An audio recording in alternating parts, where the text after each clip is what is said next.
श्री स्वामी समर्थ. श्री गणेशाय नमः. श्री सरस्वते नमः. श्री सद्गुरुवे नमः. शिष्य श्री गुरूंना विनवितात. दुसऱ्या अध्यायात आपण दत्त जन्मकथा वर्णन केली. आता अवतार चरित्र ऐकायला मन आतुर झाले आहे. कोणत्या स्थानी कोणत्या रूपात प्रकटीकरणे झाली हे मला ऐकायचे आहे. श्री गुरु म्हणाले, अवतार चरित्रे ऐकता धनधान्य पुत्रपौत्र चारी पुरुषार्थ लाभतील. श्रीमद भागवताच्या प्रथम स्कंदात महर्षी सूत हे शौनकादी ऋषीसमोर अवतार चरित्राचे रहस्यरूप उलगडत आहेत. सृष्टीच्या प्रारंभी भगवंताने सकल चराचर विश्वाच्या उत्पत्तीसाठी पुरुष अवतार धारण केला. ते पुरुष स्वरूप महतत्व अहंकार आणि पंचभूतांसह उत्पन्न झाले. पंच ज्ञानेंद्रिये, पंच कर्मेंद्रिये, मन व पंचमहाभूते याने तो देह भरला होता. सृष्टी प्रलयात लोटू शकणाऱ्या समुद्रात विश्रांती घेणारे योगनिद्रा ही ज्यांची समाधी स्थिती आहे, जो विश्वाच्या असण्याचे कारण आहे, असे ब्रह्मांडांचे पती श्री नारायण पुरुषावतार होत. त्यांच्या नाभिरूपी डोहातील कमलापासून ब्रह्मदेव उपजले. त्यांच्यापासून मिरिचादिक ऋषी उत्पन्न झाले. त्या ऋषींनी देव, मनुष्य, पशुपक्षी उत्पन्न केले. श्री आदिनारायणांचे जगत कल्याणासाठी अनेक अवतार झाले. ब्रह्मरूपातला सनतकुमार नामक पहिला अवतार त्यांनी धारण केला. त्यांनी निष्ठेने ब्रह्मचर्य व्रताचे पालन केले. हिरण्याक्षामुळे दुसरा अवतार धारण झाला. यज्ञाधिपती देवाने वराहरूप धारण करून हिरण्याक्ष दैत्याचा विनाश केला. हिरण्याक्षाने पाताळात नेलेल्या पृथ्वीचा भगवंताने उद्धार केला. नारद नामक तृतीय अवतार, ज्यांद्वारे पंचरात्रगम तंत्राचे सविस्तर कथन केले. या वैष्णव तंत्र मार्गाने कर्मे केल्यास ते निष्काम कर्म होते. ते कर्म मुमुक्षु जनांसाठी मोक्षदायक ठरते. धर्मनामी ऋषींच्या संतती रूपात नरनारायण ही दोन प्रकारची ऋषी स्वरूपे हा श्रीनारायणांचा चतुर्थावतार होय. इतरांना बहुधा अशक्य वाटणारा असा चित्त शांतताकारक तपश्चर्या मार्ग नरनारायणांनी सुलभतेने दाखविला. सिद्धांचा ईश्वर असे कपिल मुनी हा पाचवा अवतार होय. यांनी असुरी नावाच्या ब्राह्मणाला सांख्य सांगितले. अद्वितीय योगाधीश्वर सद्गुरू भगवान श्री दत्तात्रय हे ऋषीमुनी, योगी, तपस्वी, साधक मोक्षजनांस मोठाच आश्रय देणारे सहावे अवतार होत. अलर्क राजा प्रल्हादास व यदू सहस्त्रार्जुनास यांनीच आत्मविद्येचा बोध दिला. ज्या प्रलयात यदुवंशात श्रीकृष्ण भगवंत अवतरले, त्या यदुराजांनाही श्री दत्तकृपे मोक्षप्राप्ती झाली. नंतर प्रजापती रुची व आकृती अभयतांस यज्ञ नामक पुत्र झाले. हा भगवंतांचा सातवा अवतार होय. यांनीच स्वयंभू मन्वंतराचे रक्षण केले. नाभिराजा आणि मेरुदेवी या पतिपत्नींच्या घरी ऋषभ नावे आठवा अवतार झाला. सर्वच आश्रमांमध्ये वंद्य निर्मल असा योग्यांचा परमहंस मार्ग यांनी स्वतः आचरला आणि इतरांनाही दाखविला. वेन नावाचा राजा मृत्यू पावल्याने प्रजेत माजलेले अराजक पाहून ऋषींनी जगदीश्वरास आत्यंतिक स्तविताचा नारायणी पृथू नावाने नवम अवतार घेतला. गायीच्या रूपातील पृथ्वीचे दोहन करून सर्वौषधी असे दूध यांनीच काढले. चाक्षुष मन्वंतरात समुद्र प्रलयाच्या कालात भगवंताने मत्स्यावतार घेतला. हा 10वा अवतार होय. यावेळी त्यांनी कौतुकाने माशाचे रूप धारण केले. पृथ्वीरूप नौकेत बसविले व सत्यव्रत राजाने संरक्षण केले. हा राजा पुढे मनुवैवत्सव होऊन सूत शौनकादी ऋषींना हे कथाकथन ऐकवितो. पुढे देवदानवांच्या समुद्र मंथनावेळी मंदराचल बुडू लागताच भगवंतांनी कासवाचे रूप धारण करून त्याला पृष्ठभागावर धारण केले. यांनीच पुढे धन्वंतरी नामे 12वा अवतार धारण करीत देवदानवांसमोर अमृत कलश ठेवला. तर 13वा अवतार मोहिनी रूपात धारण करून चातुर्याने दानवांना मोहित करीत देवांना अमृत पाजले. मग त्या ईश्वराने 14वा अवतार नृसिंह रूपात घेऊन खांब्यातून बाहेर येत हिरण्यकश्यपाला नखाने फाडला. बुरुड जसा लव्हाळ्यांचे विदारण करतो त्याप्रमाणे श्री नृसिंहांनी स्वनखांनी त्या दैत्याचे विदारण केले. पुढे श्रीहरी नारायणांनी वामन अवतार घेतला. वामनाने 3 पावलांतच बलीपासून सर्वस्व घेतले. स्वर्गीचे राज्य इंद्रास मिळवून दिले. विश्व सुखी केले. 16वा अवतार हा श्री परशुराम. या भार्गव रामांनी अनिर्बंध व अनाचारी राजांना 21 वेळा पराभूत करत पृथ्वीला स्वास्थ्य बहाल केली. पराशर सत्यवती गृह भगवान वेदव्यास रूपात श्री नारायण 17व्या अवताराच्या निमित्ताने नटले. 18व्या अवतारी श्री नारायण दशरथ कुलनंदन होत श्री रामचंद्र रूपात लीला करत होते. यादव वंशातील श्रीकृष्ण आणि बलराम हा 19 व 20वा अवतार होय. गया प्रांतातील बुद्ध नावाचा जैन पुत्र हा भगवंतांचा 21वा अवतार होय.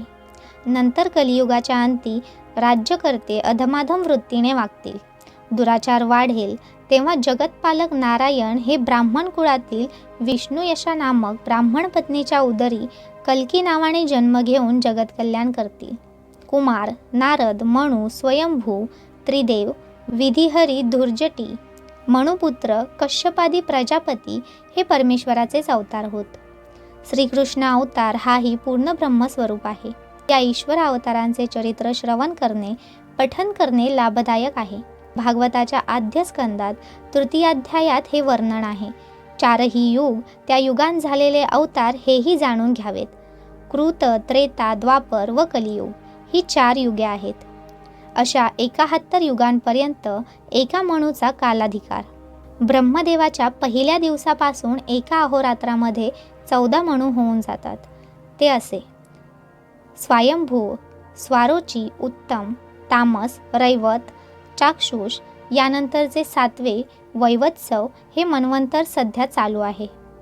पुढील सावर्णी, दशसावर्णी, धर्मसावर्णी, रुद्रसावर्णी, ब्रह्मसावर्णी, रौच्य भौत्यसावर्णी. आता द्वीपाचे प्रकार पहा. द्वीप 7 आहेत: जंबू, प्लक्ष, शाल्मली, कुश, क्रौंच, शाक व पुष्कर. जंबूद्वीपाचे कुरु, चंद्र, सौम्य, वरुण, नाग, कुमारिका, ताम्रवर्ण, गभस्तिमत, करेशू, ऐंद्र हे 10 भाग आहेत. नवखंडात्मक पृथ्वी, इलावृत, भद्राश्व, हरिवर्ष, केतुमाल, रम्यक, हिरण्यमय, कुरु, किमपुरुष, भारतवर्ष. 7 समुद्र आहेत: लवण, इक्षु, क्षीर, दधी, घृत, मधुमय व अमृतमय.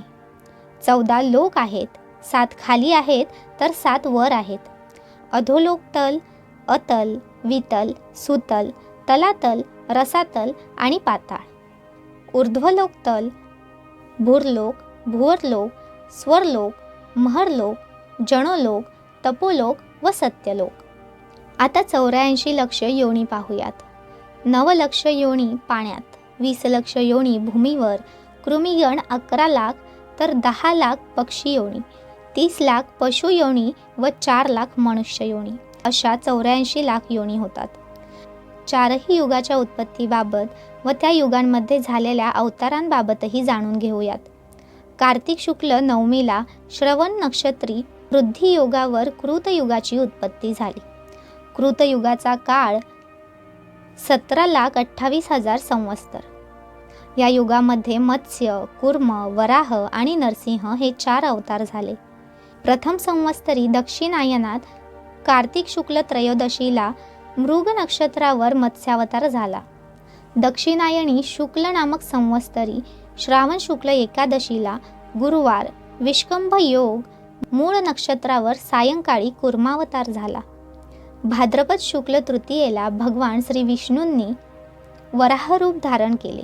वैशाख शुक्ल चतुर्दशीला भगवान श्री नृसिंह प्रकट झाले.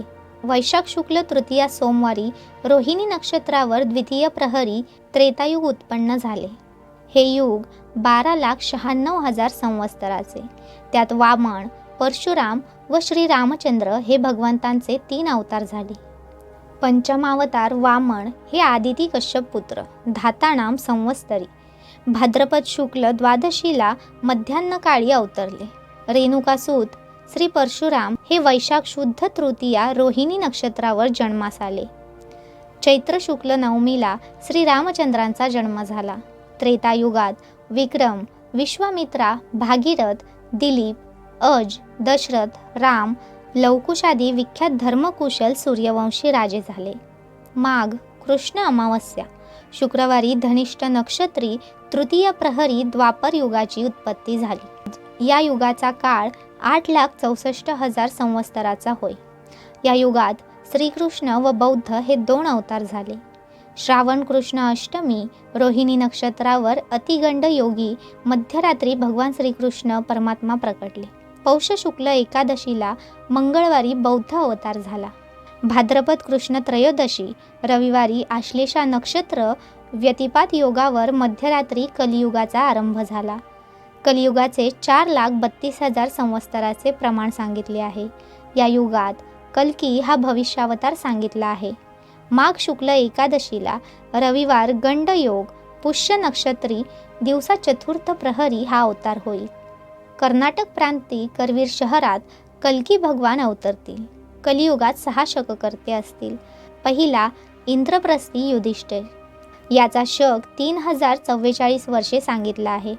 तिसरा प्रतिष्ठान नगरी शालिवाहनाचा शक हा 18,000 वर्षे चालेल.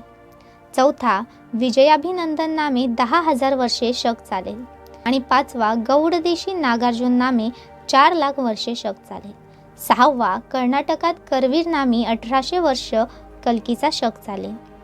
कलियुग कलीचे आहे, तो पिशाच्य वदनी आहे. कली कलहप्रिय असून डाव्या हातात शिश्न धरून उजव्या हाती जीभ धरून थया नाचतो आहे. हे ध्यानात घेऊन सर्वांनी सावधचित्तीने ईश्वरीय उपासना करावी. वरील माहितीमध्ये अवतारांच्या जयंत्या यांबाबत भिन्न भिन्न मतेही असतील. यानुसार वेगवेगळे विचारही मांडले जातील. परंतु यात भिन्नता असेल तरी ते जयंती निर्णय निर्दोष समजावेत. त्या दिवशी उपवास साधन व चिंतन करणे, त्याने महत्पुण्य लाभते.